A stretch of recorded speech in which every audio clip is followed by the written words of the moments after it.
physician, scientist, searching for a way to tap into the hidden strengths that all humans have.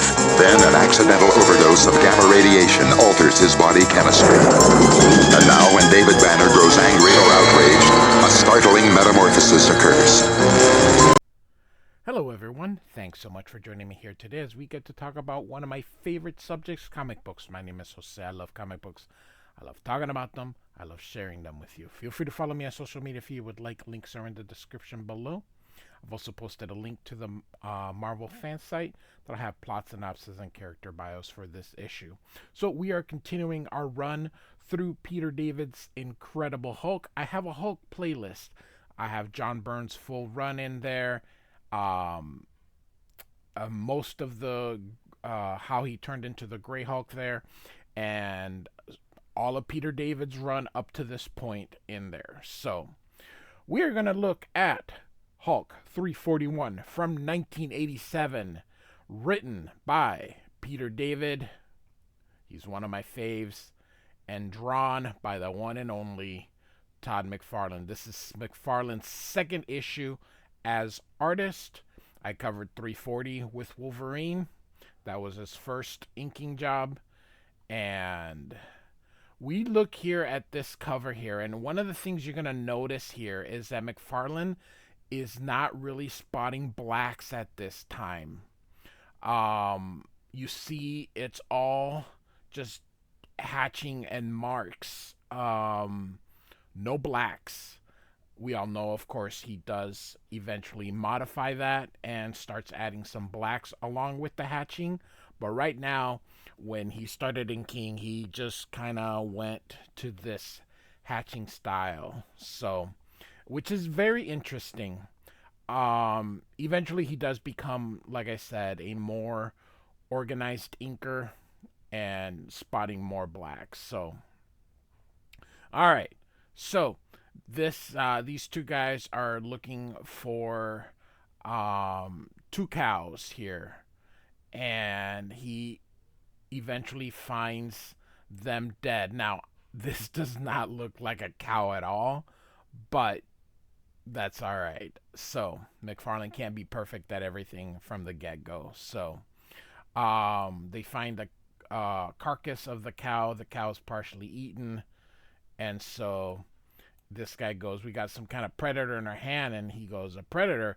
It had to be UFOs, Bob. I lost two cows. Remember? What kind of creature could walk in and out with two cows under his arms, huh? And we now turn to the Hulk, who says, I'm hungry. And we got Clay here on a phone booth. Back in the day, no cell phones. We had to have phone booth. And it's kind of funny. This is a phone booth. It looks like sort of in the middle of nowhere. So they're probably at some kind of rest area, I would imagine. So Clay is calling a Diane Bellamy. And it says here, last seen in issue 322. It says, it's me, Clay Quarterman. Look, I can't talk on the phone long. Your phone may be tapped. And then there's an interruption. What do you mean no one would tap a reporter's phone? What planet are you from? I love that part. This is in the 1980s, of course, so we know things have gotten even worse here. So look, Diane, I read there's going to be a SHIELD press conference tomorrow about the destruction of Gamma Base. I want to let you know what's going on so you can. And then again, he's introducing. You can see him tapping on the plexiglass here. No, I won't be there. I'm on the run, he says. How come? Because I blew up Gamma Base. Why? Because it was there, okay? Now shut up and I'll fill you in. So now we move on to the Hulk. I love this. Just the black panel here, it looks, or not the black panel, I'm sorry, the black silhouette here, it looks freaking exquisite. And the moon here looks like the Death Star. So, all right, so we got Hulk thinking here, and so he says, I feel Banner rattling around inside me. It's getting towards sunrise. He'll be coming out soon. I'm remembering so much more these days about Banner, about myself. It's like a cloud's been lifted from my mind. But things I've forgotten too. I've forgotten what daylight feels like. Then I spot something over in the high grass, and I smell blood, hear chewing sounds. I check it out, and what I see makes me whisper a word that certainly doesn't describe the scene. He says, "Holy," as he kind of whispers it here. Love the eyes. Again, early McFarlane is very, very cool. Of course, McFarlane's gonna get even better, but you just don't see very many artists doing this hatching little thing. Jim Lee hatches a lot, but not like this. So years ago, some nameless soldier spotted me for the first time and said it's some kind of Hulk. That's how I got my name. For the first time, I know how he felt. You're a savage one, ain't ya? Says the Hulk.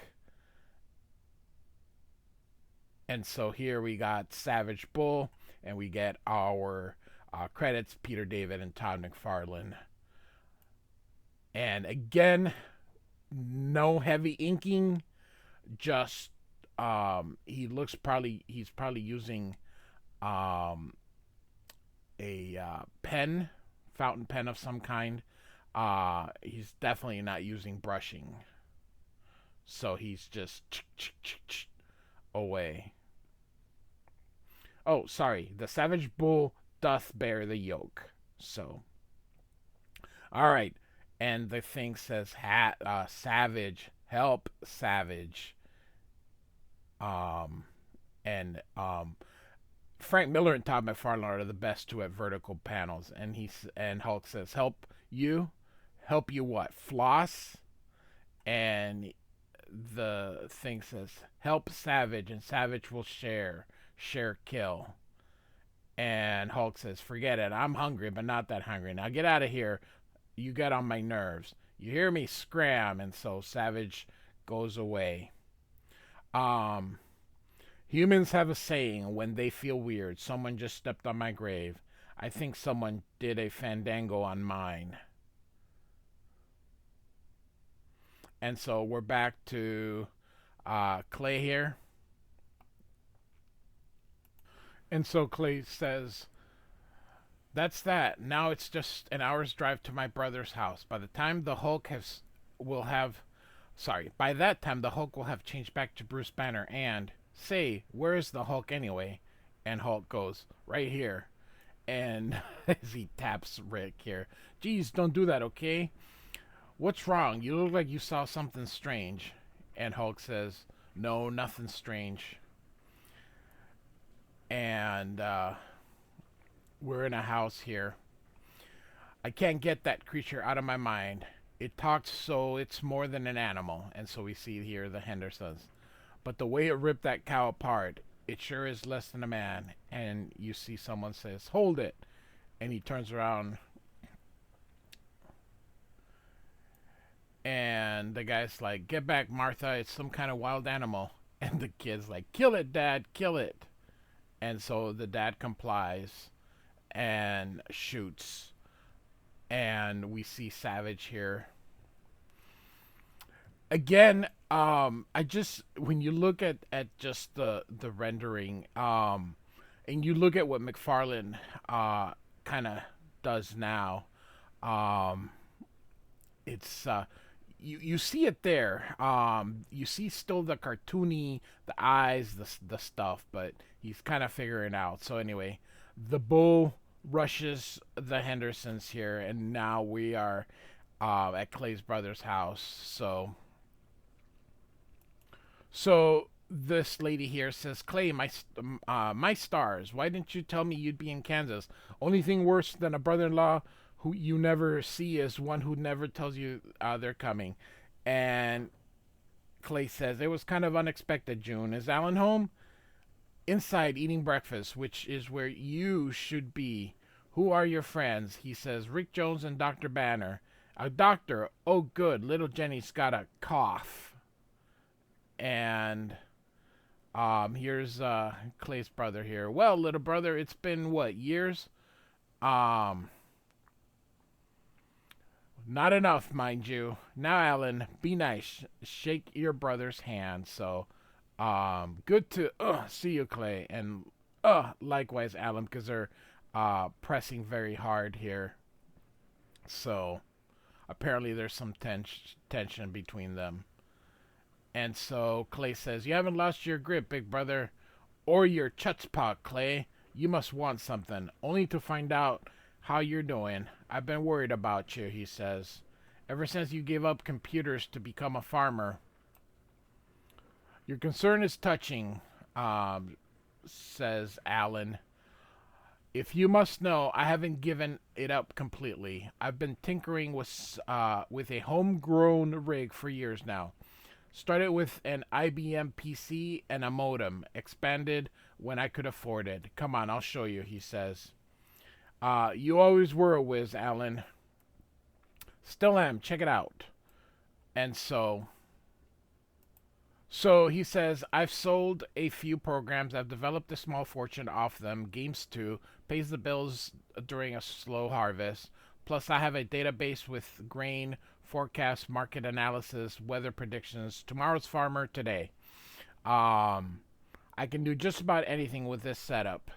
And Clay says, "Really? How about breaking into a shield security system and finding out where gamma bombs are being stockpiled?" asks Clay. So, um, and here we have the old Hulkbusters, if you remember them. We have, the, the Hulkbusters, Larquette, and, a couple of them here. Anyway, we see them walking through, and all of a sudden the leader, um, oh, real quick, um, we got, um, we got Donald Trump running for president in 1987. Oh no, I'm sorry, not Trump, the candidate. I forgot this guy here is his last name is Trump. Ah, my bad. I forgot. So, he's saying, "Come on, Larroquette, Saunders, let's get this press conference over with." And he says, "Right behind you, Trump." "Yeah, Trump, Rock and I will follow your lead." So, again, nothing to do with Donald Trump. This is 1987. So, excuse me, pardon me. I just remembered an appointment. Hey, watch who you're shoving. And so, of course, we got the leader here touching them, which makes them under his control. And so, um,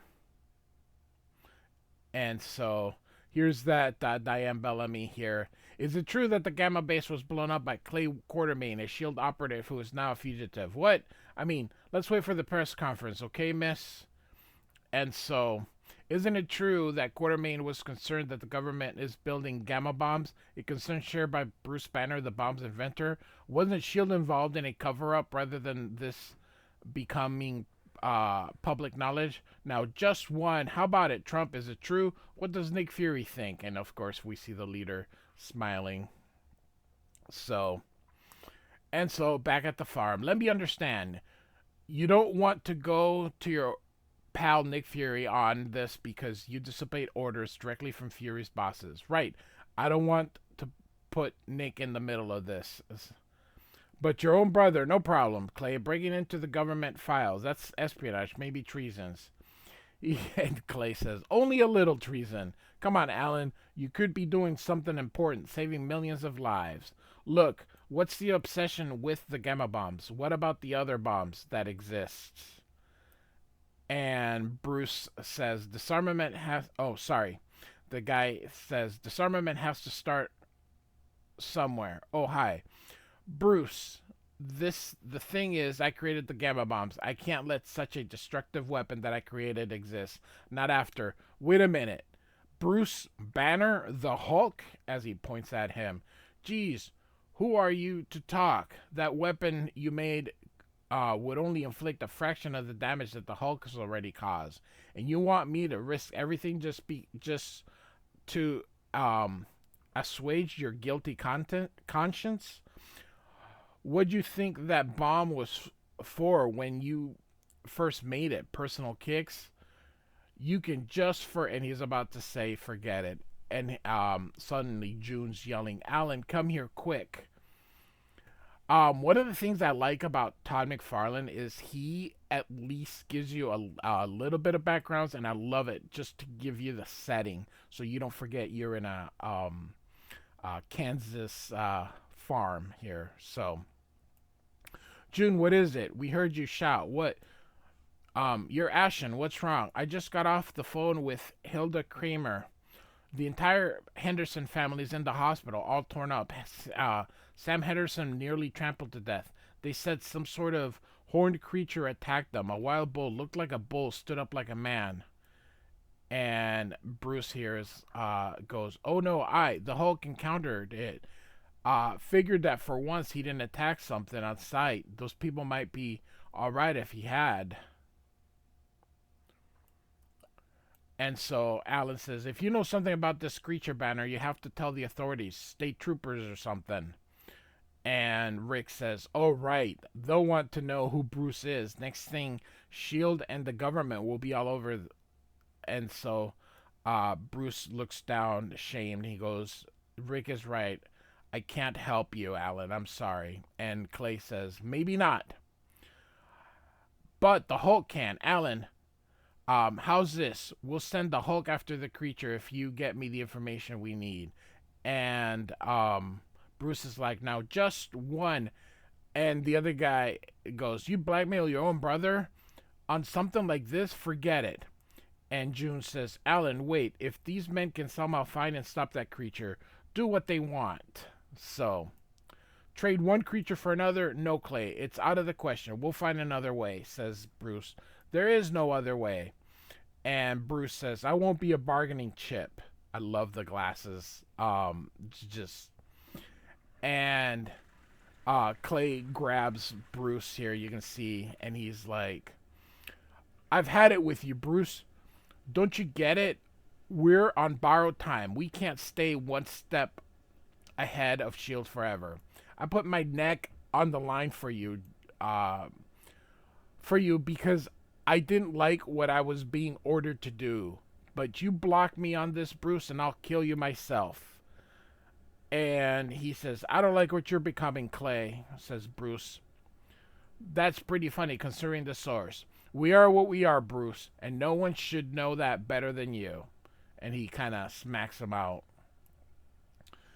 And Alan says, "All right, Clay, you win. I won't take any chances of that thing hurting my fella. You have a deal, blast you." And June's like, "Oh, thank you, Alan." And so the creature was actually just right outside. "Don't thank me. Let's just hope that thing isn't difficult to find." So, all right, Clay. So what do we do now? We wait, Alan, for sunset. So here's the creature here, and suddenly Bruce is screaming, and his clothes are already ripped. "I want you to know I'm very unhappy with the present situation," and you can see it. Love this here. And all of a sudden, he's transformed, and I think it stinks. Great stuff by McFarlane. Um, and so again, we get some exposition on his thoughts here. "This whole crummy deal was at the top of Banner's mind when we changed, which means it's foremost in my mind as well. So when Jones tries to fill me in, I shut him up. Of course, just because I don't share Banner's mind doesn't mean I share his viewpoint. Why deal? He'll be happy to help us after I remove a couple of his limbs." And so you can see Alan sweating here. "If you beat him up, Hulk, he won't be in any condition to help us. And look, I'd really appreciate it, knowing that my brother and his family are safe." And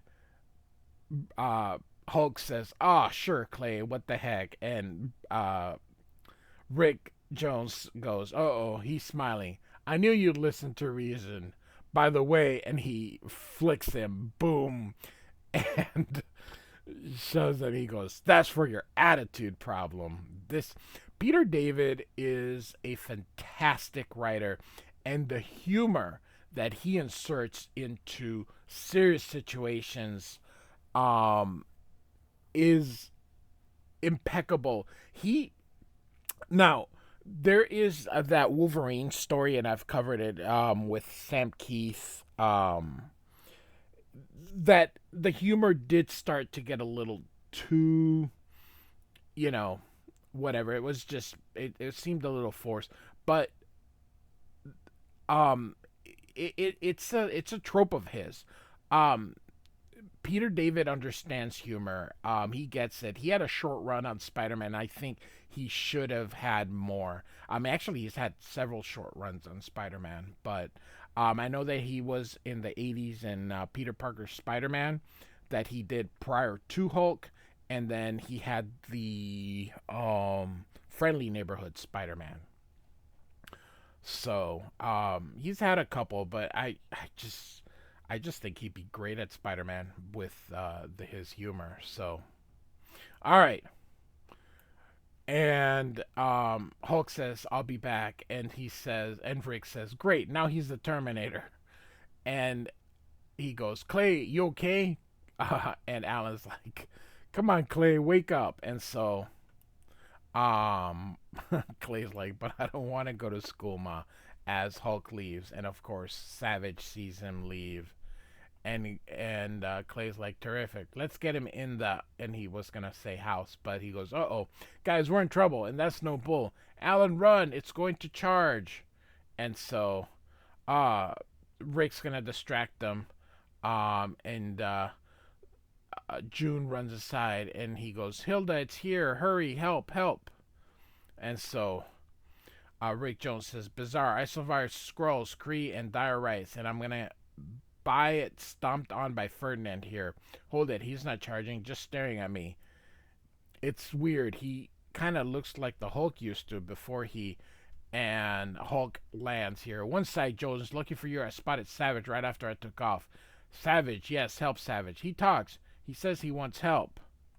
And Hulk punches it and says, I'll help him, all right. Help him to shut up. So, um, Hulk, hold it. Don't you see? He's like you used to be. The way you could be again if something happened. No, I'll never be a stupid, pathetic animal like that again. Never, he says. Savage, not stupid, not animal. Not animal. Savage, not animal. And he hits the Hulk, knocking him down. So, Savage was man. Scientists made Savage into a man bull. Now, more animal than man. Getting worse. Saw you before, look like Savage used to. Human. And so this is back in Daredevil 78. So this guy hasn't appeared very often here. This body unnatural like yours. Show Savage how to change back to human, to real body. Show or Savage will kill you. So even though they're trying to call him Savage, he ends up just being called Manbull. And he is still around. So anyway, Hulk says, fat chance, and he punches him again. And so here comes some guy here grabbing a shotgun and some shells, and Savage hits Hulk again and says, make Savage human. Want real body back now. And Hulk is like, you thick-headed freak. I wouldn't even if I could. I'm the reality. Me, not Banner, the weakling. Me, the Incredible Hulk. And he hits the Manbull here. And he goes into the farm. And I love this. Just the compositions that McFarlane is doing, they're just absolutely great here. And he rushes into Manbull. Again, all just tax, no real inking. And this guy's like, the UFOs have landed, I know it. Shut up, Ed. Quartermain's place is up ahead. So this guy's got a gun, and this guy just has a pitchfork here. And Hulk continues fighting the Manbull or Savage. He throws this combine and just. And by the way, these things cost more than a house. These things are super expensive, and hope he had insurance because he levels that combine and hits Savage here. And Hulk keeps punching him and says, "Again, you're standing up. Stop it. Stop making me hit you." And here, look at the black as he spots some black finally. Just love it here. "Why are you doing this? What do you want from me? Cure Savage." And Hulk says, "I can't." "Then kill Savage. Can't live like this anymore." And Hulk says, "I can't. I don't know why." "No, I know why, but I won't admit it," he says here. And so here come the villagers, and they're like, "There's that thing on the ground. That's it. Kill it." And Hulk is like, after all that, he's like, "No, stay back. Leave him alone." "Him, Hulk, it's some mutated animal. That's all. We have to kill it." And he goes, "I love again. Love the silhouette. Just absolutely beautiful." And he goes, "No, he's human. Savage. Talk to them. Let them know, or they'll kill you." And he's just looking down. He goes, "I get it. That's what you want, isn't it? Jones was wrong. You're nothing like me, because I'd never give up." And he goes, "Fine, let him stick your head on a pitchfork. I don't care anymore. Let him kill you." "Wait, hold it. Look at his eyes. He's," and he begins to cry. And the people are like, "But what do we do now? He has to be punished." And Hulk's walking away. He says, "Whatever else you do doesn't matter. You're already punishing him. You're going to let him live." And so we end the issue. No mortal fear. So, hope you enjoyed it. Very interesting issue. I like it. McFarlane's, again, second. I think it's his third overall, because uh, the Batman Year 2 was his first inking job, which he spotted a lot more blacks in this, and then he had so this is his third inking issue. So I'm not gonna critique it because he's just starting out as a full-fledged penciler inker. So I think it's pretty good, and Peter David is really starting to find his footing in as writer. He is going to be doing Hulk for quite a while. So, Incredible Hulk number 341. Peter David, Todd McFarlane. Like and subscribe, and I do thank you for listening. Goodbye.